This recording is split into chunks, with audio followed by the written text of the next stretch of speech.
جراح مشهور في مدينة نيويورك يغتصب امرأة تحت تهديد السلاح. الشرطة بتعتقل طبيب وجراح مشهور في نيويورك اسمه موريزيو ميغليتا. هذا عمره 56 سنة وبيعمل وبدرس في كلية تورو، وأيضا بيشتغل في عدة مستشفيات وعمل مع شرطة نيويورك كجراح.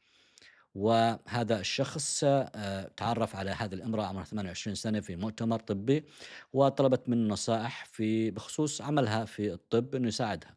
فبنتهي فيهم الحال في شقته في مانهاتن في الfinancial district، وأثناء وجودها في الشقة بيحاول إنه يعتدي عليها. بتحاول ترفض هي، لكن إنه هو بيرفع يعني قميصه بيفرجيها إنه معه سلاح، بيقول لها هذا السلاح يعني محشو بالرصاص، وبالفعل بخوّفها بهذا السلاح وبيعتدي عليها.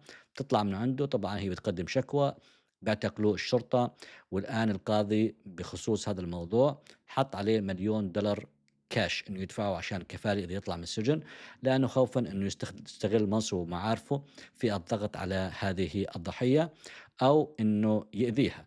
الآن كمان إنه استخدام السلاح في التهديد للاغتصاب هذه جريمة بحد ذاتها، لأنه استخدم القوة والعنف عشان يسيطر على هذه الضحية. هو ادعى إنه كان يشتغل مع شرطة نيويورك، وادعى إنه بيشتغل مع الشرطة السرية والمارشال عشان يحاول إنه بس تقول الشرطة أو في المحكمة إنه هذا الموضوع يخفف عليه، لكن أخذوا هذا الموضوع بطريقة طبعًا أكثر حساسية في المحكمة والقاضي، إنه ممكن هذا يحاول يبتز هذه الامرأة أو يأثّر عليها أو يأثّر على ضحايا أخريات، لأنهم بيعتقدوا إنه ممكن يكون في ضحايا أخريات لهذا الطبيب، لأنه استخدامه للسلاح بهذه الطريقة يدل إنه ممكن يكون له سوابق في هذا المجال. فتخيلوا طبيب جراح مشهور تصل فيه هذا المرض النفسي إنه يستخدم السلاح في تهديد ضحية ويعتدي عليها ويغتصبها.